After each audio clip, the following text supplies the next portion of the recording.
Bonjour, nous sommes donc ici dans une salle où je vais introduire une séquence en cours de sciences de gestion et numérique. C'est un cours destiné aux élèves de première SMG.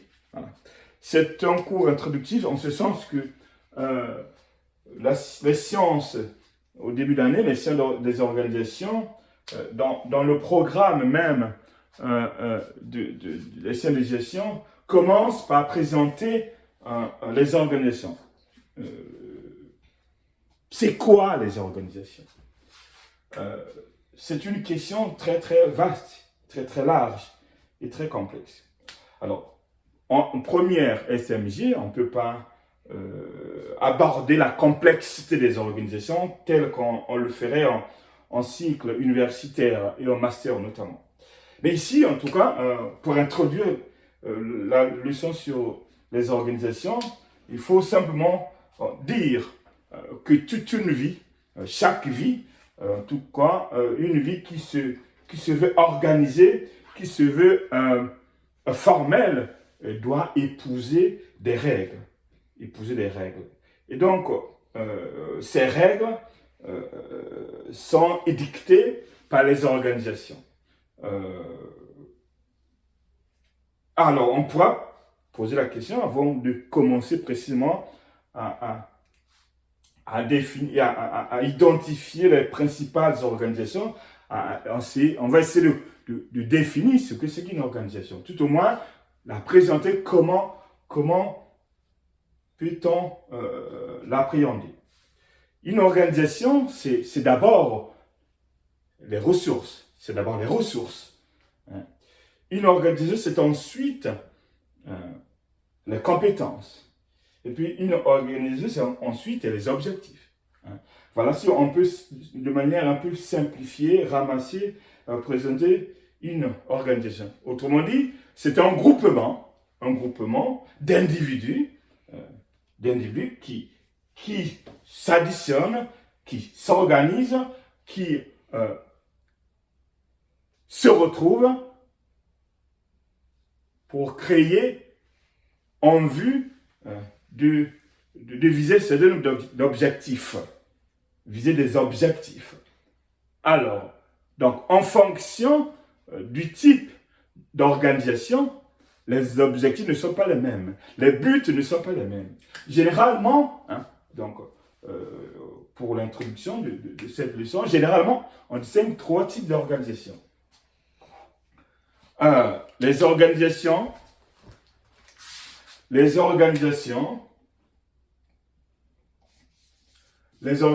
à but.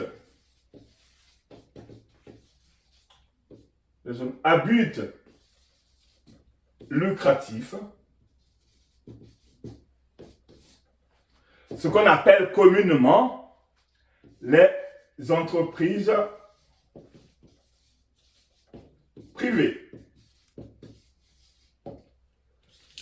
Deuxième catégorie d'organisation, les organisations à but non lucratif. Autrefois, on les appelait, en tout cas avant la réforme du bac en STMG, on les appelait des associations. Aujourd'hui, on les appelle les organisations de la société civile.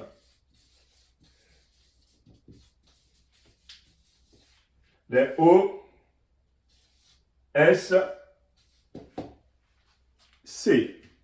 Et puis, troisième catégorie, les organisations publiques. Organisations publiques. Voilà de manière ramassée, résumée, les trois types d'organisations que les élèves en première SMG étudient en sciences de gestion. C'est un chapitre qui est vraiment en connexion avec le premier chapitre en management dans le même cycle. C'est-à-dire que en management, les élèves en première SMG ont également ce cours. Alors, ici, présenté de manière évidente, on peut penser qu'en fonction du type d'organisation, se dessinent pour chaque type d'organisation des objectifs différents. Donc, on a vu ici, principalement, les organisations à but lucratif, c'est-à-dire les entreprises, ont pour vocation à faire du profit. Les organisations à but non lucratif ont pour vocation à produire des biens et des services non marchands. Généralement, pour l'intérêt des adhérents. Puis les organisations à but et les organisations publiques, là aussi en fonction, parce que là aussi il y a une quantité, une nuance à faire selon qu'il s'agisse de l'administration centrale ou des organisations, ce qu'on appelle décentralisées, ce qu'on appelle les collectivités locales.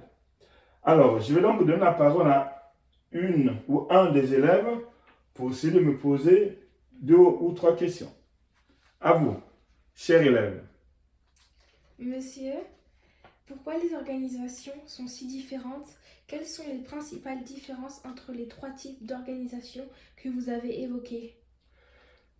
Merci de cette question très pertinente. Les principales différences se situent au niveau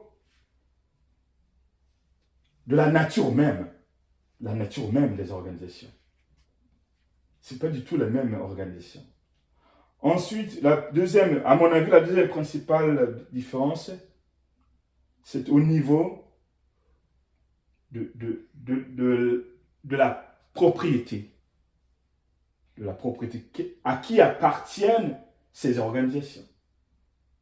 Et puis, troisième nuance que j'ai rappelée au tout début de mon propos, c'est au niveau des objectifs. Ok? Est-ce que vous pouvez me représenter la deuxième partie de votre question? Quelles sont les principales différences entre les 3 types d'organisations que vous avez évoquées? Je viens c'est-à-dire, c'est le but poursuivi, c'est la propriété qui est propriétaire et c'est la nature même. Ok? Avez-vous une autre question? C'est quoi la gouvernance des organisations? S'applique-t-elle de la même façon dans toutes les organisations? Aussi une excellente question. C'est quoi la gouvernance d'une organisation? Aujourd'hui, on parle de gouvernance. C'est un mot qui est emprunté un petit peu à la gouvernance des organisations publiques, hein, qui aujourd'hui est évoquée dans d'autres types d'organisations. Oui, aujourd'hui, on peut parler de la gouvernance des organisations, y compris dans les associations. Hein. Il y a eu des scandales. Et des scandales, je ne sais pas si vous n'étiez pas encore né, il y a eu un grand communicant qui avait créé avec ses membres une association qui luttait contre le cancer. Et cette personne-là passait à la télévision pour demander les dons des Français, puis c'était d'une organisation française. Mais pendant ce temps-là, pendant que les adhérents, les gens qui étaient épris de cette cause-là, faisaient des dons à cette organisation, on se rend compte que ce communicant qui paraissait en costume, cravate, il se présente bien, ce monsieur-là a détourné massivement des dons que les adhérents et les sympathisants donnaient à cette organisation. Donc à partir de ces scandales-là, c'est un des exemples, il y a eu d'autres. Donc à partir de ces scandales, on a commencé à parler de gouvernance des organisations. Ce qui fait qu'on a mis des institutions, plus exactement des organes qui contrôlent aujourd'hui des associations, notamment lorsque certaines qui ont une utilité publique ou ont le label, ce label-là, sont contrôlés par les donateurs, sont contrôlés même par les États pour éviter ces scandales. Autre question, avez-vous? Monsieur, quels Oui. sont les propriétaires des organisations? Peut-on vraiment parler de propriétaires dans les organisations? Oui, à quelques nuances, selon, là aussi, selon les types d'organisation. En tout cas, dans l'entreprise privée, oui. Dans l'entreprise privée, on peut parler de propriétaires. Les propriétaires sont des fondateurs, sont les créateurs. C'est-à-dire que selon qu'il s'agit d'une société anonyme, pour aller un peu plus en profondeur, on verra ça dans les détails quand je développerai quand on mettra un zoom sur chacune de ces organisations. En tout cas, pour les entreprises privées, on peut parler de véritables propriétaires. C'est-à-dire que ce sont des actionnaires, ce sont des créateurs, des fondateurs, ceux qui au début ont eu l'idée de créer une entreprise, l'idée de faire du profit. Donc ils s'organisent, ils créent et puis ils avancent en partageant des dividendes.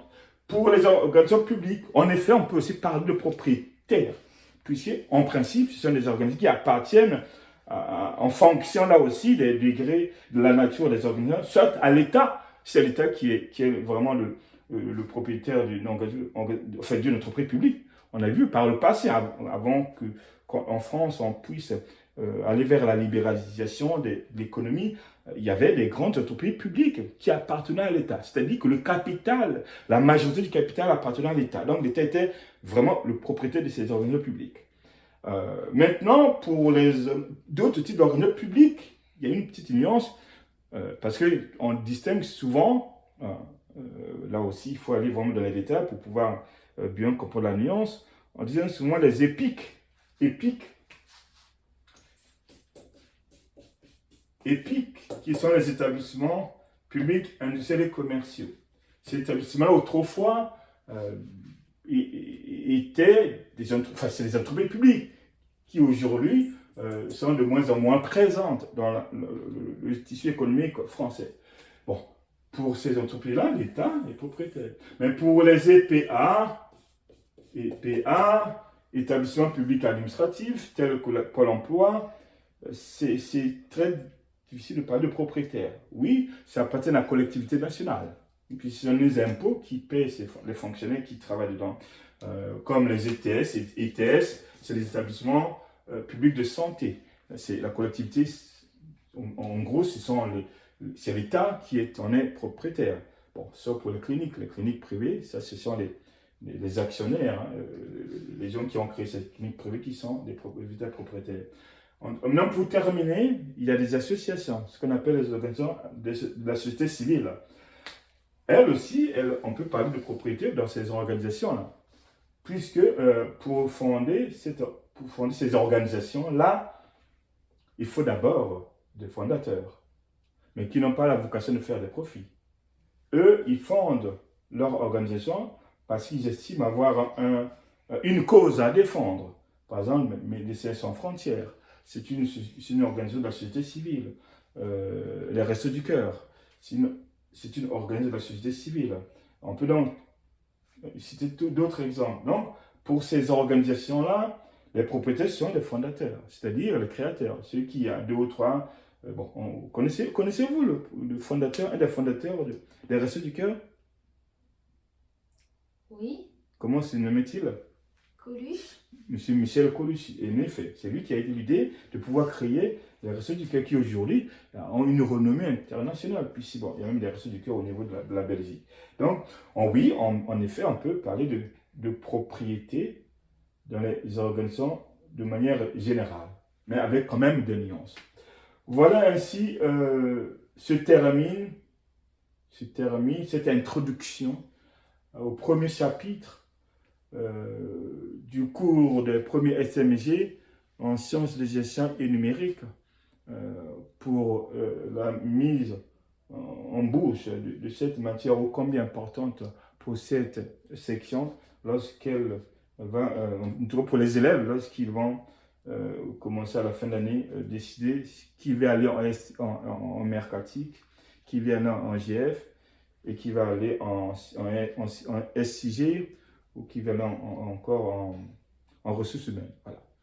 Merci de votre écoute et à très bientôt dans les prochaines vidéos. Et que profitez de ces enseignements, profitez de ces cours synthétiques pour vous nourrir intellectuellement et personnellement. À très bientôt sur BN2 TV.